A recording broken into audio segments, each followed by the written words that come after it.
Sorry guys. Sorry guys, I've got a problem with my network. I've got a network problem. I've got a network problem, but please share this live. Share this live, and thank you so much as you are sharing my live. As you are sharing my live, I need you to tag the Zimbabwean ministers and the presidency.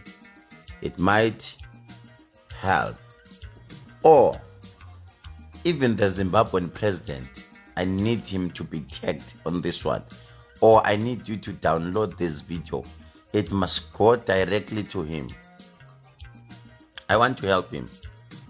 I know I might be taken for granted, but this one will help him if he listens to me. I know guys, if this one gets to Zimbabwe, they will be helped. And I'm sorry, I'm not politically in favor with whoever. I don't favor anyone, but I deliver the message as it came to me when I was sleeping at night. I saw a place called Chimanimani. Again, let me repeat this one. I saw a place called Chimanimani. When I saw this place, guys, just 5 minutes.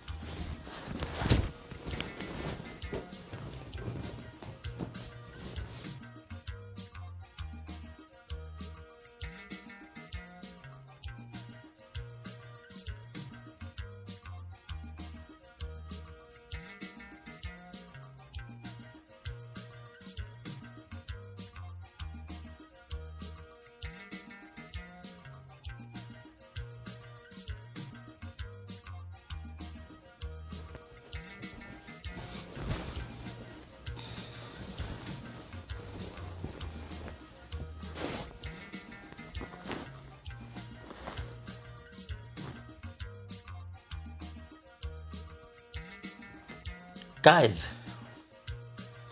I saw a place called Chimanimani. I need you to share this live. It must get straight to Zimbabwe because it will help them. When I saw this place called Chimanimani, I saw something which was secretly discovered in the place. If I say secretly discovered, I'm saying kunento efihliwe kodwa etholakale khona endaweni yaseChimanimani. This thing, it's like a gold or it's a diamond, but it falls under minerals. And this thing, I saw Americans coming to Zimbabwe, but when the Americans came to Zimbabwe, I saw them. They want to own the place or they want to end up taking the place. But somewhere, somehow, I saw the Lord say to me, tell the ministers or tell the president to be extra intelligent or to be extra clever because they will end up owning the place in, I don't know how can I put it. But ikhona into abazoyithatha bagcine beyi-owner. Uthe uNkulunkulu kimi, I don't know. There is someone that it's a minister who is very, very sick. And when I saw this person, the husband, naye uyagula kakhulu.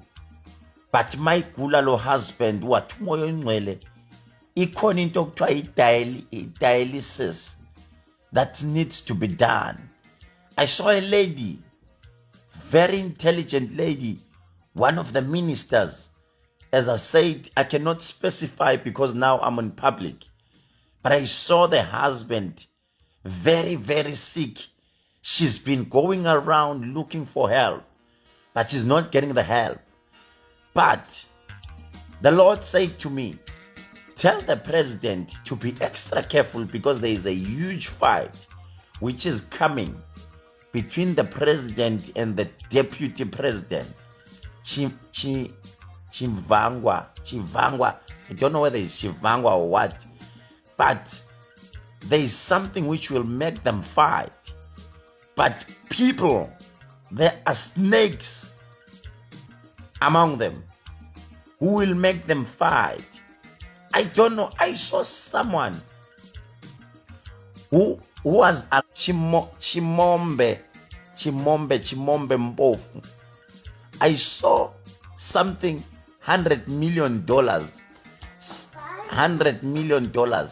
Chimombe Mbofu. I don't know whether it's a saying, but someone stole money, or there was a money which was stolen. I'm talking about $100 million. I'm talking about huge amount of money. But the Lord said to me, I must tell the president to be extra careful because something might happen to the president, because these people, they are not honest to the president. But I want this message to get to him. I want you guys to take the Zimbabwean people to get to him. Maybe I can explain more when it comes. I don't need to be there, even over the phone or even with a Zoom. I can explain more because there are things, very deep message, which I need to deliver. I'm gone. Zimbabwe, watch out. There is a serious attack which might happen. I'm gone. Record the video. It might help you in few years or in few months to come. I'm gone. Swaziland, banake besezi akanithekeni abo labo bhuti beni abase Swaziland. I need to speak about Swaziland. Lo muntu lomdala naye ngifuna ukukhuluma naye. Ngiyahlonipha kakhulu, ngiyathoba Nkosi yaseSwatini. La kaNgwane livela kaNgwane. Ngithobekile kakhulu, ngiyathoba. Lihlobile livelakho. Lihlobile kakhulu umuntu lomdala. Kodwa kepha ngifuna ukukhuluma ngalo. Mangikhuluma ngalo cha angikhulumi mahlazo. Ngoba ningangiva kabi bantu bala eSwatini bese nithi nina Khehlelezi athi kunale mahlazo akhona eSwatini. No, angaze ngisho, angakasho mina ukuthi kunale mahlazo, futhi kepha awukho lo muzi onganalo ihlazo lawo. Uthi lo muntu omdala kimi Nkosi ya Bangwane, angathi mani lo muntu lomdala ningamhambisela kanjani le message yofika khona. Nihambise nje iyofika khona, ngoba lento engizoyisho ngizawusho futhi ukuthi akhona lamakhosi, zikhona lezi nyanga nezanuse eziseduze kwenkosi engifuna lento engizawuyisho zihlole kakhulu, zihlole. Uthi lo moyo ingcwele kimi angithathele Nkosi bese ngisa endaweni abathi kaHoko. Angathi kuphi mina lapho kaHoko, angazi noma ikahoko noma ikahoke. KaHoko mangifika ngifune lo mzi lomdala noma ngifune lelinxiwa lelidala la okwalala khona amanye amakhehle, bese ngithi mina angifune le ndawo. Mangifuna le ndawo phezulu entabeni noma phezulu endaweni engathi isigodlo. Uma ngifika lapho bese ngithi le Nkosi bekumele lo muntu omdala ihlabele inkomo. Uthi lo muntu ukhona izinkomo cishe eziwu10 ezimhlophe ezinganabala okumele le Nkosi yamaSwati bese iyahamba iyoyihlaba, bese iyoyihlaba phezulu la okwalala khona amakhehle noma phezulu esigodlweni. Mangibuza ngithi leli gazi okumele awulichitha phezulu elani, wathi umoya engcwele kimi ukhona igazi elachitheka kabe eSwatini, malichitheka kabe eSwatini lapho kwakufanele ukuthi inkosi ngabe iyalala phansi noma ngabe iyadlula ezweni lasemhlabeni wathi umoya ongcwele. Le nkosi namanje uthi umoya ongcwele man mosi ngiyibona ingaphili kahle noma ngiyibona kube sengathi namanje la emtimbeni wayo noma emzimbeni wayo kukhona into eyikufele kumdla kancane. Mina ngathi mina ubani lo olokelandela le nkosi ngento engathi umuthi noma olokeyilandela ngento engathi upoison. Uthe umoya ongcwele kimi angishayele bafati noma angishaye labantu basikati kube sengathi ngibasha ngithe mina lesiprofetho mangisenza ngicela abeprofiti ngicela izinyanga eziseduze nenkosi bese ziyangilandela kakhulu ziyangihlola ukuthi lo muntu ukhulumisa emoyeni noma ukhulumisa enyameni. Kodwa uthi umoya ongcwele labantu bonke abasebenza eduze nenkosi noma baseduze kwabayiprotectile kodwa ngokomoya abangilandele kakhulu ngoba ikhona into engahambi hambe kube sengathi le nkosi ibanjwa into engathi kufa noma ibanjwa into engathi isifo sokuwa iphelelwe amandla mase kufanele address abantu ngoba ukhona abantu abahlangana kabi njengomuntu angathi bafuna ukungena kodwa wathi umoya ongcwele mabengena bangene kabi kube sengathi namanje ihlaselwa into engathi istroke ngoba namanje masiloko sithi sikhona uthe umoya ongcwele asiyonyakazisa isalukazi sikahoke mase sinyakazisa lesalukazi ndasikhumbule ngoba kodwa idlozi lakhe limphethe kakhulu imvami nephethwe emva kube sengathi singihamba siye kule ntaba kodwa masifika kule ntaba sihlabele izinkomo ngoba ikhona impi ezakabi kodwa le mpi kodwa engididayo engiva kuvuka abantu mabevuka abantu bethi enough is enough wathi umoya ongcwele yazi ngabuye omunye umuntu kube sengathi namanje uyayifanda lempi mayifanda lempi kube sengathi ugcina kube sengathi livela amaswati kuvalwa yonke into kusate uvalwa lento engathi ama university kuvalwe ikolo kuvalwe ama university imfundo eziphakeme ngoba ikhona inkinga ade kufanele ivele manje kube sengathi labantwana base university bagcina nabo bathi asakwazi ukuqhubeka eliveni laseSwatini kunemali kodwa ezadliwa ngenye indlela mayidliwa ngenye indlela wathi umoya ongcwele zasebenziseka kabi njengomuntu angathi le nkosi umswati ingathi mayibheke ezinye izinkinga kodwa phakathi eSwazini kube sengathi kunezimali ezidliwayo kugcine kuthiwa lokho lama department awasakwazi ukufunctiona izinto zonke zimile stand still wathi umoya ongcwele asimkhulekise kakhulu inkosi umswati ngoba kukhona inkinga abhekane nayo kakhulu ezakho njengomuntu angathi ungagcina kulwa abantu kabi kube sengathi abantu bayalwa yazi ngemizwe ephuma ezweni laseSwazini aphume ayohlala kwenye indawo kube sengathi namanje uzama ukukhuza impi kodwa engekho phakathi eliveni laseSwazini uthe umoya ongcwele akuhlangana izinyanga eveni lamaswati bese ngathi bayahlola babhula kahle ngoba kukhona into eyinkinga ekhona esingenile kunabantu abarong asebengenile ezweni laseSwazini bangena yazi ngizwa beplana kube sengathi bayaplana bangathi draw imap kabi wathi umoya ongcwele kodwa lezangoma kodwa nabaprofiti babekhuleke kahle ikhona abantu abangahamba babakhiphe bathi no man endaweni kanje kunabantu asebengenile kabi njengomuntu angathi labantu bayahlala kube sengathi bayaplana kahle angathi noma bayangiva yini abantu baseSwatini ngoba kwayimanje inkinga enkulu kakhulu eSwatini ngiva kufa abantu baka government kube sengathi bangafa kakhulu kufela amaphoyisa angathi mina kodwa lamaphoyisa asazofa kancane bese ngathi lokho yabulawa abantu angazi noma ngiyangizwa yini livela kangwane livela amaswati ngiyathobeka ngiyahlonipha kodwa lento engikhulumayo into eyinsukwini ezawuqala yenzeke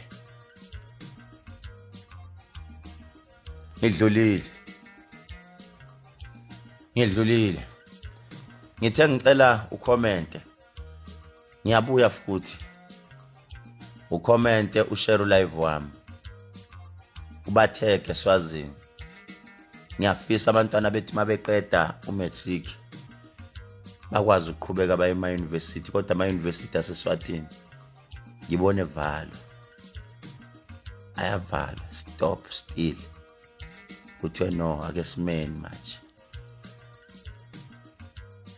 asibuyela eSouth Africa asibuyela eSouth Africa manje angazi noma le prophecy ngiyidedele ANC noma the party of ANC or angazi noma ngikhulume ngabo labantu be-ANC noma because but I don't want to deliver this one because mina I said publicly I belong to MK Mkhonto wesizwe so angazi ngithini but ngifuna ukukhuluma ngesilo noma ngenkosi yaseMpumalanga. Ngifuna ukukhuluma nobayede eMpumalanga. Angazi noma ngikhulume noma ngenzeni. Hey Nkosi yami. Uthi lona sePinville. No, ePinville ngiyeza kusasa. Tomorrow it's Thursday. Ngizobe ngisePinville, ngizobe ngisebenza khona ePinville. Eish Nkosi yami. Jesu msindisi. Asikho esihlobo esifana nawe Nkosi. Eish. By the way, my WhatsApp number, direct WhatsApp number, it comes straight to me. But if you call the number, it will go to my call center, then you will have to book for you to come. It's +27 71 130 7808. 071 130 7808. Ifamasi yami ikhona eGoli. Ifamasi yami ikhona eGoli lapha nakukhona ilof and commissioner. Khona ilof and commissioner eGoli ikhona ifamasi yami. Kanti sinayo enye ifamasi lapha na eThekwini 407 Salmon Grove Anton Lembethe. 407 Salmon Grove Anton Lembethe ikhona futhi ifamasi. The reason ngenza ifamasi ngangenzela abantu abathi mina ngi-afford ukuya Khehlelezi esikoleni. Khehlelezi is too expensive. Indeed, you are right. I am too expensive.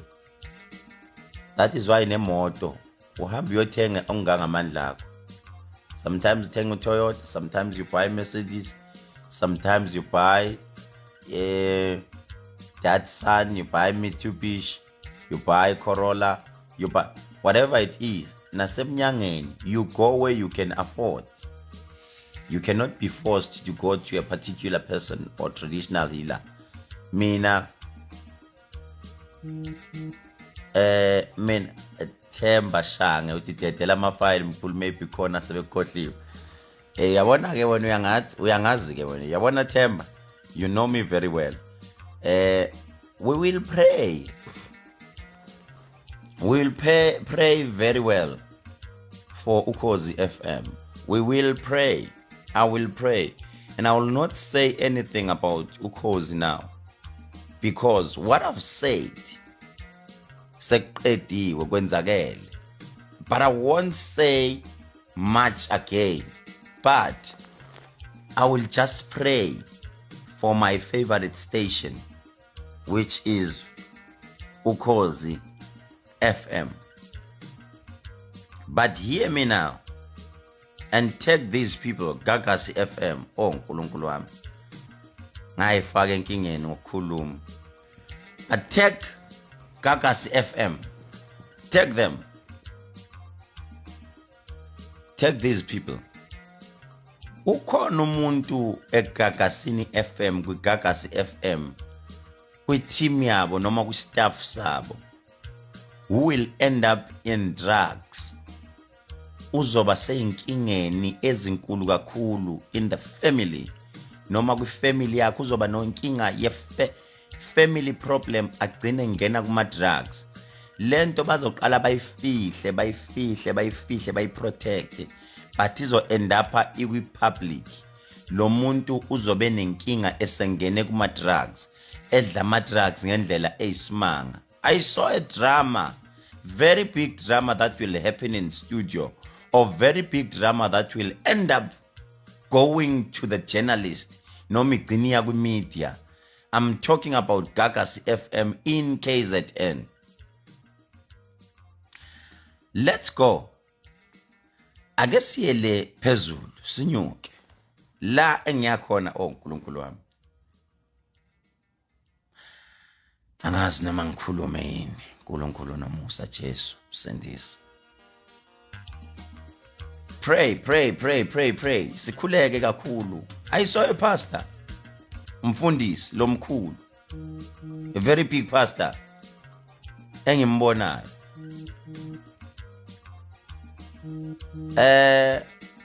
Michelle Simele Myth with English before 8 a.m. score. Oh, wow. Michelle, actually, I was supposed to deliver the prophecy in English because there are some people who I need to talk about who don't understand isiZulu. So I was supposed to address them in English. That was the message which I was told about those people. They don't understand Zulu. But I hope you guys will share my life and you are still sharing my life. Let's talk about Wanderers rank. Lapaya e Wanderers we long distance, I think. Man, I so wish to get the rank chairman at Johannesburg Wanderers as a whole. That rank, I don't know whether there is a difference between MTN rank and Wanderers, but a rank, I don't know how are you going to take them, but I need to speak to the rank chairman. 3 of them. I need to speak to them. I don't know whether to say, I don't know whether to deliver it here or what. But just for me to highlight, there is something needs to happen or kufanele wenziwa. Wanderers, rank. Ngoba uthe uNkulunkulu kunabantu manje, uNkulunkulu Jesu. Okwachitheka igazi kabi. No, azi. Ngisho kanjani lento?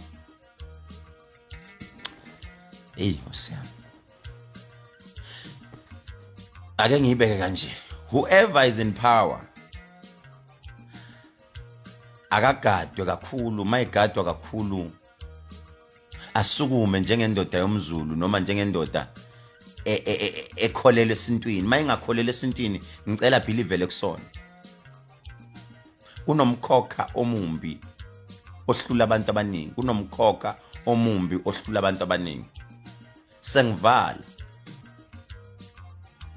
KZN yonke khulekelani umlilo omkhulu obhubhisizwe. KZN yonke ngiyaphinda. Khulekelani umlilo omkhulu obhubhisizwe.